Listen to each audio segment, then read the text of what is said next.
कानपुर देहात जिले में भ्रष्टाचार का मकड़जाल किस हद तक फैल चुका है और लोग अवैध वसूली से कितने हताश और परेशान हो चुके हैं, इसकी बानगी देखने को मिली। यहाँ झिंझक कस्बे में एक उद्यमी ने सरकारी विभागों की प्रताड़ना से तंग आकर अपने प्रतिष्ठान के पास अनोखे तरीके से विरोध जताया। व्यापारी ने गुर्दा सेल का बैनर लगाकर मुख्यमंत्री और MSME मंत्री से न्याय की गुहार लगाई है। देखिए।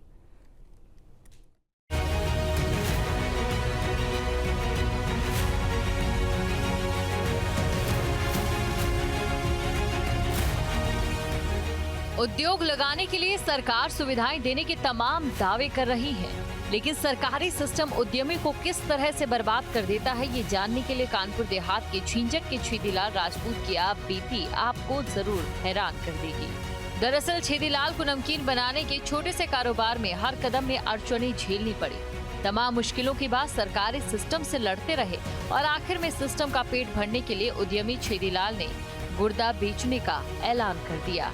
छान मान आयुर्वेदिक फूड्स कंपनी के मालिक छेदीलाल का ये आरोप है कि 3 विभागों ने उन्हें परेशान कर रखा है। इनमें विद्युत विभाग, फूड सेफ्टी विभाग और एक बैंक शामिल है। मेरा नाम छेदीलाल राजपूत है और हमारा नमकीन का कारखाना है। प्लाट नंबर 24 झिंझक कानपुर देहात जो इंडस्ट्री एरिया है उसमें कारोबार करता हूँ।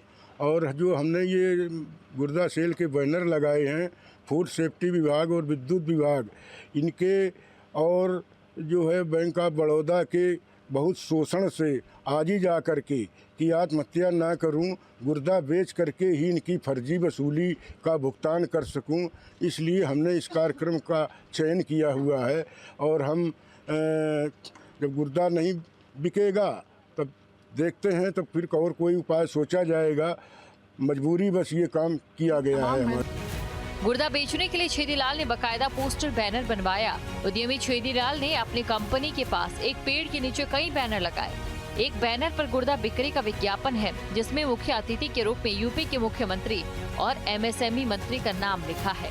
यही नहीं, छेदीलाल ने गुर्दा सेल के लिए DM से लेकर CM तक सभी को रजिस्टर्ड डाक से पत्र भेजा। छेदीलाल की कहानी इस बात का पुख्ता साक्ष्य है कि सिस्टम ने उन्हें गुर्दा बेचने के लिए मजबूर कर दिया।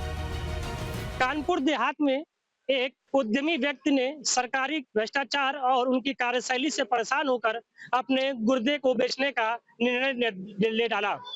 दरअसल झिंझक के रहने वाले छेदीलाल राजपूत, जो कि छान मान आयुर्वेदिक फूड्स कंपनी के संचालक हैं, उन्होंने अपने प्रतिष्ठान के पास एक पेड़ में कई बैनर टांग रखे हैं, जिसमें उन्होंने अपने गुर्दे सेल के लिए ऑफर दे रखा है। उन्होंने बताया कि विद्युत विभाग, खाद्य सुरक्षा विभाग और बैंक ऑफ बड़ौदा द्वारा किए जा रहे उत्पीड़न से वो मानसिक रूप से टूट चुके हैं। छेदीलाल राजपूत का कहना है कि इन विभागों की कार्यशैली से परेशान होकर उन्होंने आत्महत्या करने का प्रयास किया, लेकिन फिर उन्होंने ये स्पष्ट किया कि वो अपना गुर्दा बेचने का फैसला लिया था। उन्होंने यह भी स्पष्ट किया है कि जब तक उनकी समस्याओं का समाधान नहीं होता है, तब तक वो इस तरीके का विरोध प्रदर्शन जारी रखेंगे। जीरो टॉलरेंस की बात करने वाली सरकार के सिस्टम को आईना दिखाने के लिए झिंझक के रहने वाले छेदीलाल राजपूत की कहानी अपने आप में अनोखी है। छेदीलाल ने ये बताया कि नमकीन बनाने का कारोबार वो अपने घर पर करते थे। उन्होंने बताया कि विद्युत विभाग, खाद्य सुरक्षा विभाग और एक बैंक की ओर से किए जा रहे उत्पीड़न से अब वो मानसिक रूप से टूट चुके हैं। छेदीलाल राजपूत का ये कहना है कि इन विभागों की कार्यशैली से परेशान होकर उन्होंने पहले आत्महत्या करने का विचार किया, लेकिन फिर उन्होंने पहले अपना एक गुर्दा बेचने का फैसला किया। उन्होंने ये साफ किया कि जब तक उनकी समस्याओं का समाधान नहीं होता, तब तक वो विरोध प्रदर्शन जारी रखेंगे। हमने मुख्यमंत्री महोदय को इसमें जो है मुख्य अतिथि के रूप में आमंत्रित किया है। MSME मंत्री राकेश सचान जी को उद्घाटन के लिए किया हुआ है, गुर्दा सेल का उद्घाटन करने के लिए जो है, और जिलाधिकारी महोदय को भी पत्र भेजा है इसकी अध्यक्षता करने के लिए इस कार्यक्रम की। और जो है इसी तरह से कार्रवाई अन्य विभागों में भी हमने इसकी सूचना भेजी है। माननीय प्रधानमंत्री जी को, राष्ट्रपति जी को, सब जगह हमने लेटर पहले से भी भेज रखे थे, परंतु पहले से भी बहुत हमने लिखा पड़ी कि कहीं कोई सुनवाई नहीं हुई और आज ही जा करके हमको ये कदम करना पड़ा है। स्थानीय प्रशासन और संबंधित विभागों ने अभी तक इस मामले में कोई ठोस कदम नहीं उठाया। उद्यमी का ये अनोखा विरोध प्रदर्शन इलाके में चर्चा का विषय है और लोगों में प्रशासन के रवैये को लेकर नाराजगी भी देखी जा रही है।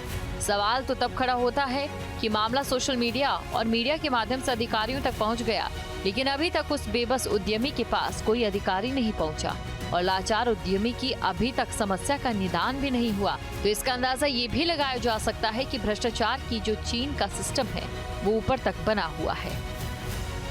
स्थानीय प्रशासन और संबंधित विभागों ने अभी तक इस मामले में कोई भी ठोस कदम नहीं उठाया है।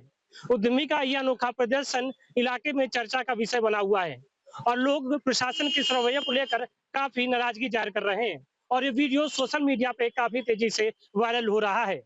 न्यूज स्टेट के लिए वीडियो लिस्ट आशिफ के साथ अनिल कुमार, कानपुर।